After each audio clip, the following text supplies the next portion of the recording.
Lorsque vous recevez votre appareil de purification d'eau, il est généralement livré dans un emballage contenant l'appareil, un kit d'installation avec les raccords nécessaires pour l'installation et les accessoires requis. Si l'appareil est un osmoseur inverse ou équipé d'une membrane, il y aura certainement un réservoir. Certaines personnes pensent que le réservoir est destiné au stockage de l'eau, alors que ce n'est pas du tout le cas. Le réservoir est l'un des composants importants des appareils à membrane.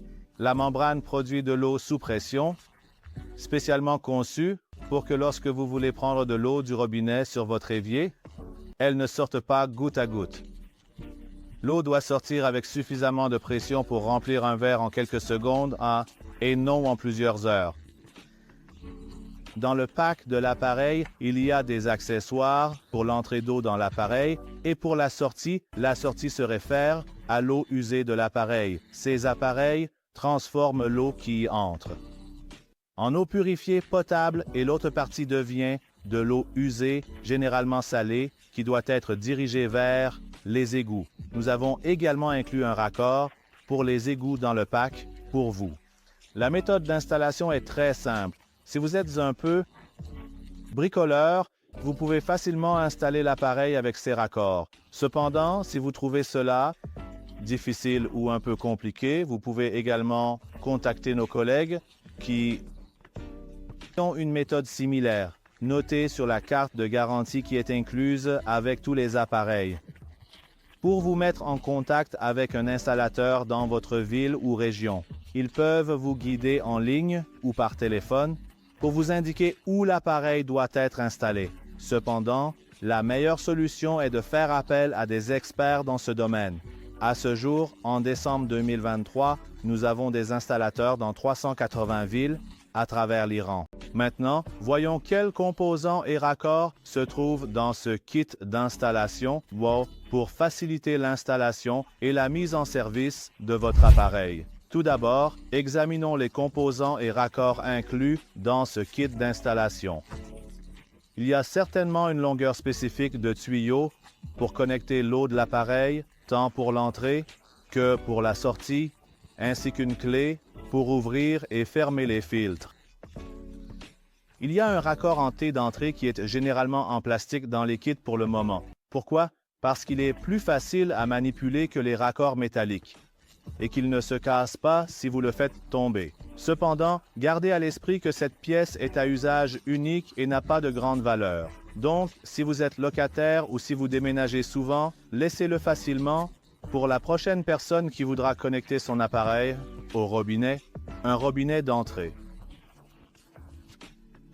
En se connectant à notre raccord en T d'entrée, il alimente l'appareil en eau, le robinet du réservoir sur l'appareil et le collier de serrage vous permettent de connecter la sortie ou les eaux usées de l'appareil au système d'évacuation. Avec l'appareil et le pack de montage qui vous a été envoyé, un réservoir et un robinet de prélèvement sous évier devraient également vous avoir été envoyés. Chez Jui Market, nous nous efforçons toujours d'envoyer les appareils complets et sans défaut afin que lors de l'installation, vous n'ayez besoin d'aucun accessoire supplémentaire. Les réservoirs utilisés dans appareils ménagers sont de type moped sous pression. Donc, lorsque ce réservoir vous est envoyé, le robinet du réservoir qui y est installé est sous pression. Le haut du réservoir est toujours rempli d'eau et est séparé de la partie inférieure du réservoir qui contient de l'air par une membrane. Comme vous pouvez le voir, il y a une valve d'air sous le réservoir pour que, si nous avons une baisse de pression dans la partie air, nous puissions compenser cette pression en ajoutant de l'air pour augmenter la pression du réservoir. Ces réservoirs sont également appelés réservoirs sous pression.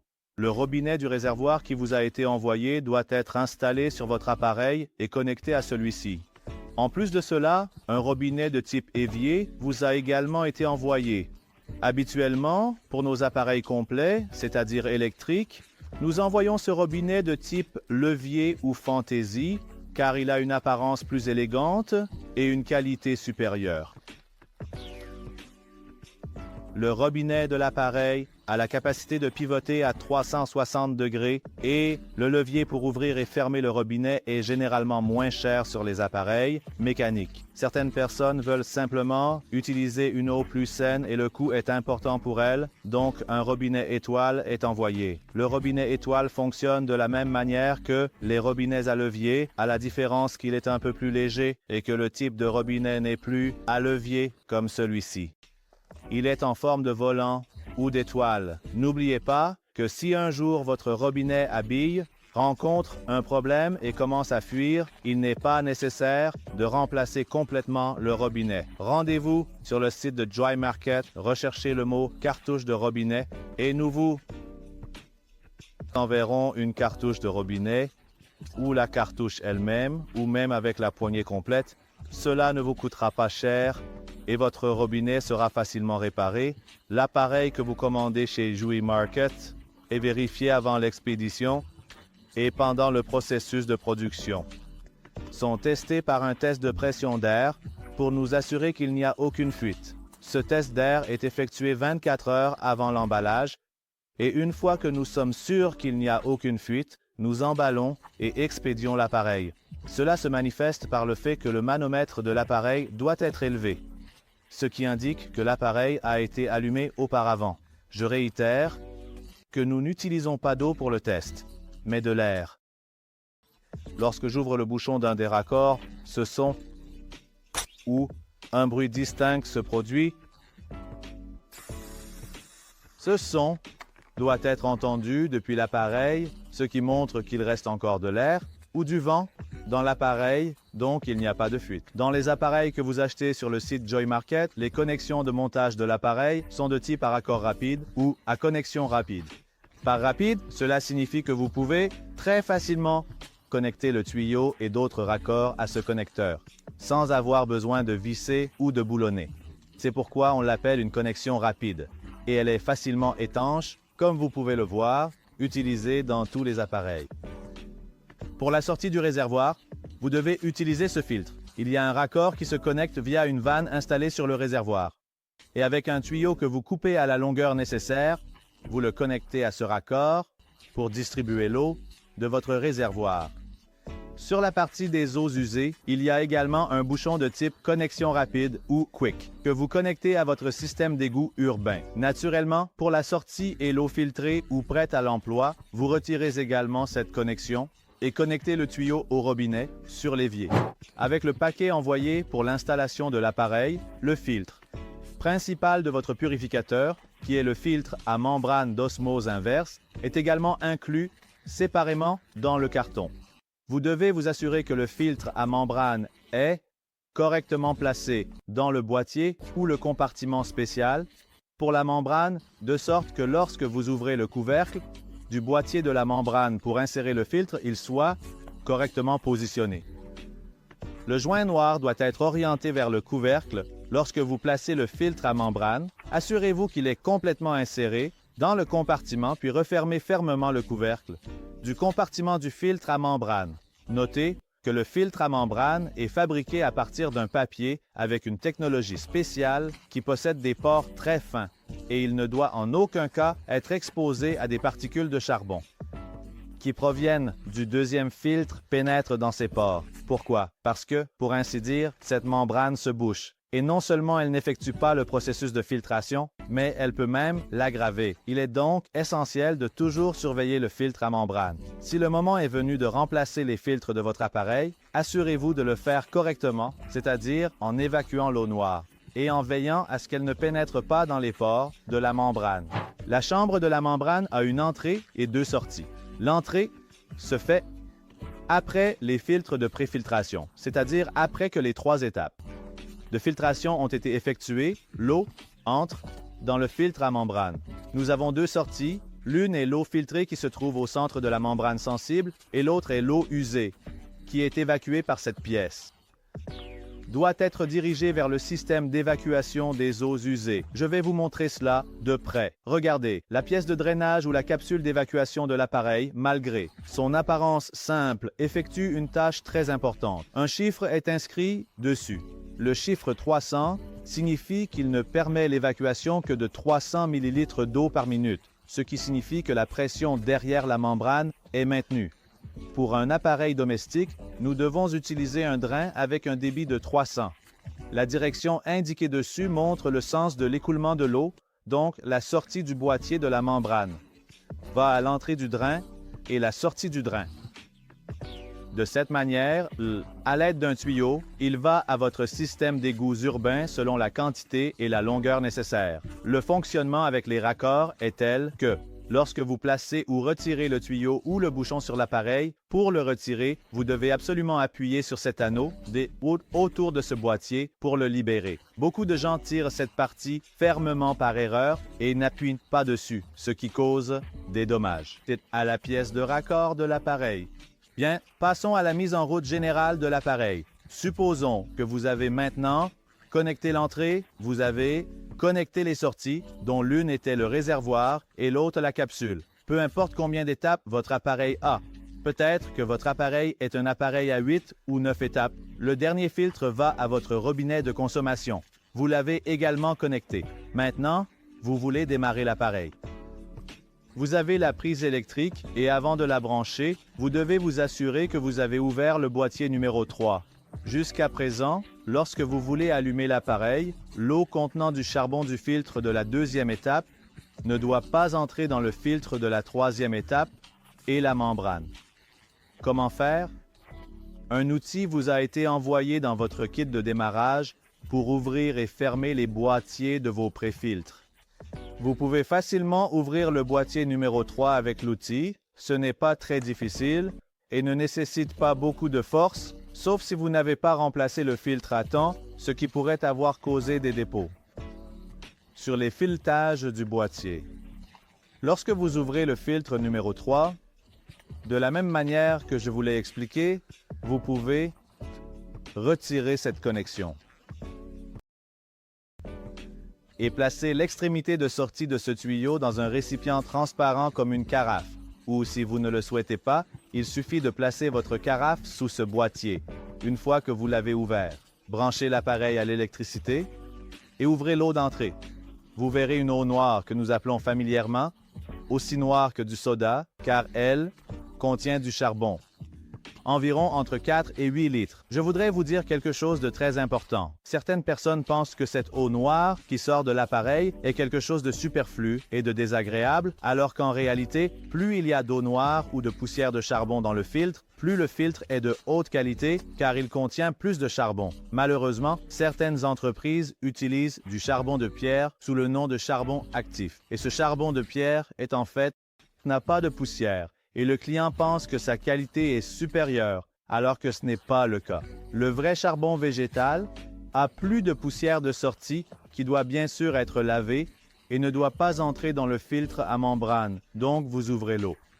Vous connectez l'appareil à la carte, vous retirez le filtre numéro 3 soit de cette manière, soit en retirant le tuyau de connexion de 2 à 3, vous le placez dans un récipient transparent. Une fois que l'eau noire est terminée et que l'eau devient claire et limpide, vous débranchez à nouveau l'appareil, vous fermez le robinet, vous attendez que l'eau se stabilise et vous remettez le boîtier à sa place. Et maintenant, si vous ouvrez le robinet et branchez l'appareil, l'eau passe par le filtre de l'étape 3 et entre dans la membrane.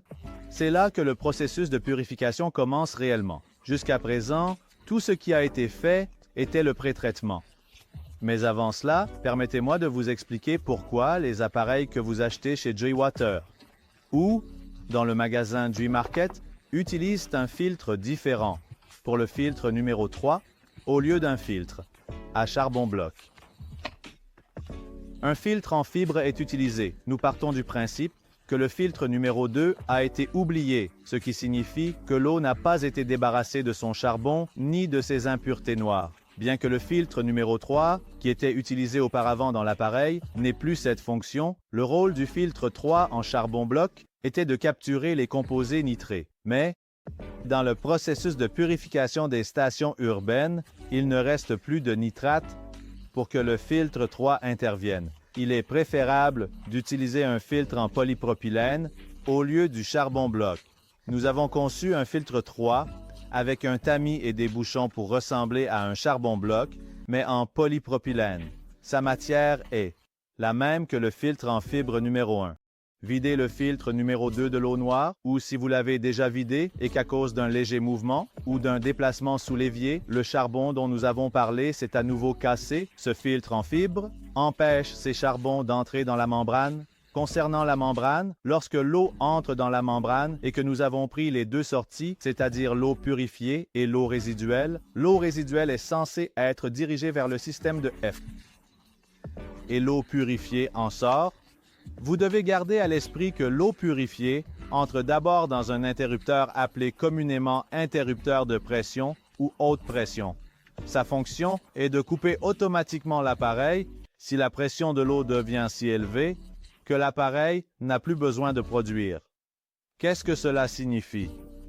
Parce qu'à partir d'ici, l'eau doit entrer dans notre filtre numéro 5 et notre filtre numéro 5 est connecté au réservoir par un tuyau. Lorsque le réservoir est plein, l'appareil ressent cette haute pression, c'est-à-dire que cette pièce ressent la haute pression et éteint l'appareil. Il n'est plus nécessaire que votre appareil subisse une usure jusqu'à ce que vous préleviez de l'eau à partir de la dernière étape ou de votre robinet de consommation.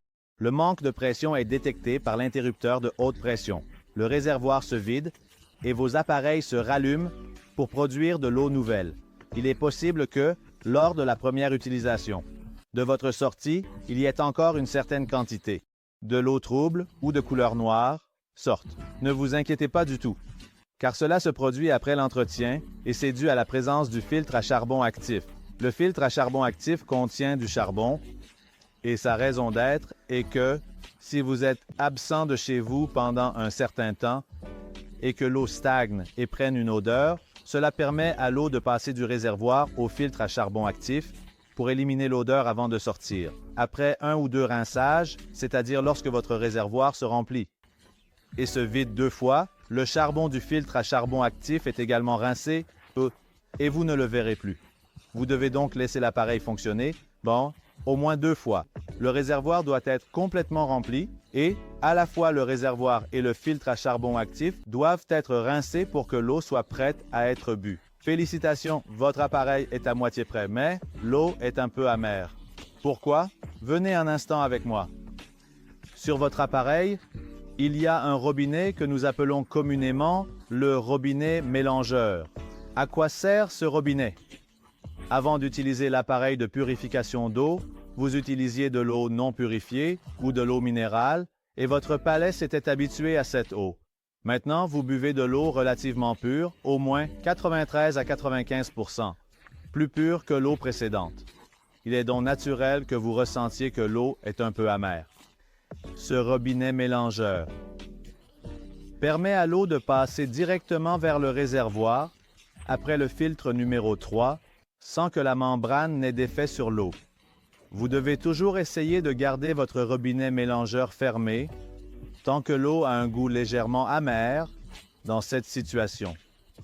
Ouvrez ce robinet d'1 à 2 mm pour compenser cette amertume. Naturellement, après quelques jours d'utilisation de l'eau ou de thé préparé avec de l'eau filtrée, ce goût et cette saveur changeront pour vous et vous pourrez alors fermer complètement votre robinet mélangeur. Ne vous inquiétez donc pas si l'eau a un goût amer. Cela ne signifie pas que l'appareil est défectueux. Non, l'appareil n'est pas en panne. C'est juste que votre palais n'est pas encore habitué au goût de l'eau pure et véritable.